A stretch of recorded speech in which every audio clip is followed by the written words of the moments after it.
or the other hat that I wear besides stated clerk for administrative process, to share with you what I see as the state of the presbytery. I hope that you will agree. I remember that 3 years ago, Jan Edmiston shared this question with us when we met at Conroe. She asked the question, what breaks God's heart in your neighborhood? This was one of the questions that she asked our congregations across the country as she served as the first co-moderator of our denomination, along with Denise Anderson. One of the topics that they've helped us to face is the systemic racism in our American society and in our beloved church. And I would like to take their question a little further. Yes, what breaks God's heart in your neighborhood, and what are you going to do about it? When I was pastor at St. Giles, I asked our elders to go into the community to ask these 5 questions. What are the 3 biggest problems in your community? How can the church respond? Name 3 churches in your neighborhood. When I say the name St. Giles, and you could use this in your own and fill in your own church name, what does it mean to you? And how can I pray for you? These were non-threatening questions that could be asked in any location. Could be the checkout line at the grocery store, maybe the wait staff at your favorite restaurant, maybe at the gym, or wherever people gather. They helped us to know what is breaking God's heart and gave us some suggestions on how we could respond. Many years ago, our mission statement that was written said that the Presbytery of New Covenant was about growing congregations that passionately engaged their communities to make disciples. It didn't seem to really catch on, although there was a catchy jingle, right, Shelley? Right, Jim Gill? I think you all helped to write that. I have wondered if that's because the emphasis was on the end goal of making disciples. We Presbyterians aren't very good about evangelism, which is really as simple as just sharing our faith with someone else. How might it have been different if the emphasis was on engaging our communities? It could be as simple as growing congregations make disciples that passionately engage their communities. I wonder sometimes about our passion. After all, Presbyterians are known as the frozen chosen. You all knew it before I said it. And so it can be difficult to discern our passion. We've been through a few rough years while we were distracted by those who were choosing to separate from us. We tried to be gracious in our dismissals, and as many times it didn't feel so gracious. I imagine that the 40 people that served on discernment teams, many of them are here in this room today, would agree with me that it didn't always feel so gracious. And I hope that those days are behind us, and I truly wish those that left us well. Many of them have had difficulties because of their church families were wounded in the splits, and they lost members. And with fewer people in worship and less in contributions, some of them are struggling. I hope that they will grow and prosper, and I hope the same for our congregations too. The statistical season has just ended, and if you're a clerk of session, you know what that means. And perhaps if you're the pastor, you might have helped, or the church secretary, or any of that. I am grateful to all of those who completed their reports. All but 3 were turned in. It gives us a snapshot of the life of our congregations. Did you realize that 28 of our congregations gained more members in 2018 than they lost? Hallelujah. This includes our smallest congregation in Shiro, who grew by 1 member, but they only had 7. 13% growth. That's something to cheer about in a community that's being threatened with being wiped off the map with the new high-speed rail between Houston and Dallas. Korean Central, one of our very largest, added 59 new members. Woo-hoo! And there were 35 others of our congregations that basically held steady. Maybe lost 1 or 2, but basically held steady. That's a big percentage of our presbytery, and I am grateful. We continue to grow more diverse. We're now only 76% white in our presbytery. Most of the congregations in our country are 90% white. We are growing more diverse. We are Asian and African and Hispanic and Middle Eastern, Native American, African American, multiracial. You can fill in the blank. We are there. We have almost as many members under the age of 40 as we do over the age of 71.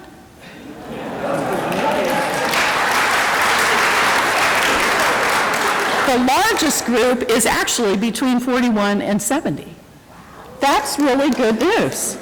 We have almost as many children that are under kindergarten age as we do in high school. So we are growing. This is exciting stuff. Our per capita giving is up in 2019. Hallelujah. This is the funding that's used by the Office of the General Assembly to help us to meet every 2 years, and those that are in ministry that are seeking new calls, and congregations that are seeking new pastors. They also help with immigration issues and constitutional interpretation and racial equity, and I thank you for increasing your per capita giving. Basically, our presbytery owes what you don't pay, although we decided many years ago not to make up that difference. And I'll tell you, I'm on the committee on the Office of the General Assembly, and every time I meet, I keep hearing about, when's New Covenant going to, well, thank you for your generous giving. Speaking of General Assembly, it has been a joy to watch our commissioners and others from New Covenant take the lead in the fight against the divestment from fossil fuel companies. Yes, we do recognize that there is global warming, and we also recognize that the place to be able to hold companies accountable is by keeping a place at the table.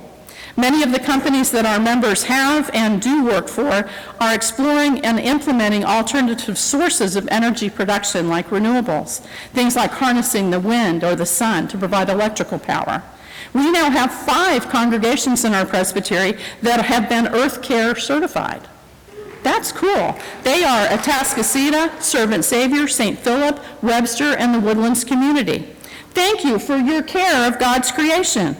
They have formed a new network that would love to talk to you about taking steps in your congregation to become Earth Care certified. Right, Kate? You're going to be part of that? No, but somebody I know from St. Philip is Lorraine, I think, Howard's wife, has asked to do that. One of the really fun things, I think, is that our seasoned educators at large, our SEALs, self-named, hosted the National Conference of the Association of Presbyterian Christian Educators in Galveston just last month. So I see Ann Wilson here, Connie Nyquist is over there. There were so many people that helped with this. It was a great event full of workshops and plenary sessions that challenged the participants to consider new ways of how we educate in our churches and the importance of a solid foundation for faith formation. We hosted the Committee on the Office of the General Assembly that same week. They met here at Houston at St. Philip. And we're hosting a national conference for the 1,001 new worshiping communities in a couple of weeks. That'll be at Clear Lake.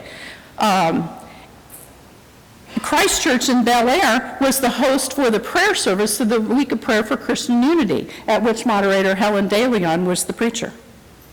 And speaking of hosting, many of our congregations have engaged their communities through helping others recover from Hurricane Harvey. There have been hundreds of volunteers who have stayed in our buildings while they come to help in our area. Others have served meals to those volunteers. Others have been working on the work sites to help their neighbors to be able to move back into their homes. Some of them are just now getting back into their homes.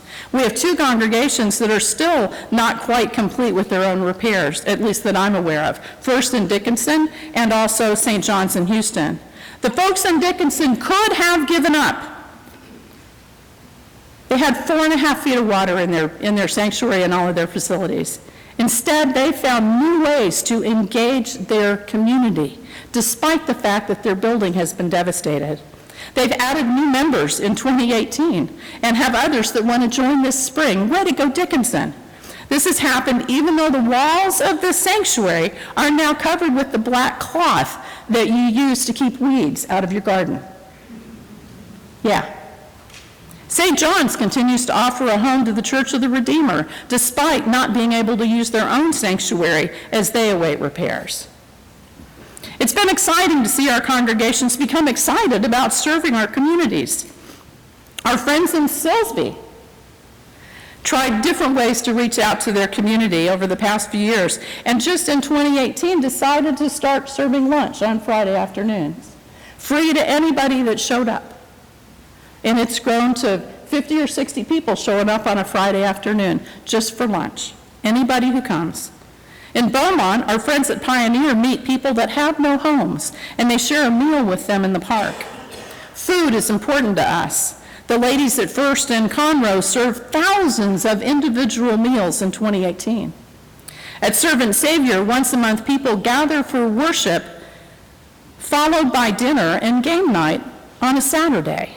This allows people to linger a little longer through the evening instead of the rush on a Sunday morning. And when they worship on Saturday night, they actually take Sunday morning off. Wow, a day to sleep in. Many others gather on a Wednesday night, or they have a lunch after church on Sunday on a regular basis. There are many of our congregations that have food or clothing pantries. We are meeting basic human needs across the 39 counties that make up the Presbytery of New Covenant. I am grateful to be part of a presbytery where many of our congregations have made the statement, "We choose welcome." And it doesn't matter if someone is rich or poor or gay or straight or red or brown or yellow or black or white, people can find a home in our congregations. For those who have felt marginalized for whatever reason, to be able to find a place of welcome and love helps them to heal and to feel whole again. So what is the state of our Presbytery of New Covenant? We have large congregations, and we have small congregations. We're urban, we're rural, we live in small towns and large. We reach out to college students through United Campus Ministry, and that's to students, say, at the University of Houston here in town, Texas A&M, and Blinn College. We reach out to people in the hospitals through Prayers of the People, to those who come into our port, which is one of the largest in the nation, through our Seafarers Ministry. We care for those along the border through Comunidades Unidas para Salud, also known as CUPS, and to those in Central America through SEDEPCA and Faith and Practice. We care for senior citizens through the Pinemont Apartments and the Presbyterian Service Center, and there are so many other ways that we engage our community with passion.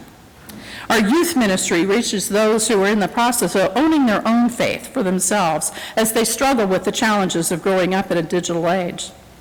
We provide educational opportunities like Ignite the Fire that's going to be held in next month, believe it's April 6th, where we offer workshops and training.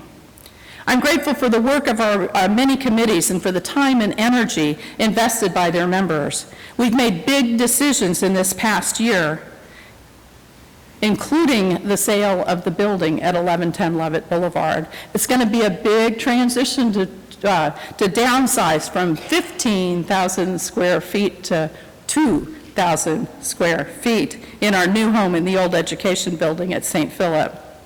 Please come by and pick out some books from our giveaway sections. Anyone need any furniture? How about some old electronic equipment? We have years worth of accumulated stuff that might spark joy for you. I've met with pastors across our presbytery and worshiped in many of our congregations. We share our stories through Tuesday Connect, which is our weekly e-communication, and Connections, which is our bi-monthly newsletter, and also through social media. What I see and hear are people who are passionate about their faith as they find new ways to serve others. I've heard proposals for pulpit exchanges, for networking to help those with mental illness, to help in long-term recovery and planning for the next disaster. We are excited about forming new relationships and working together.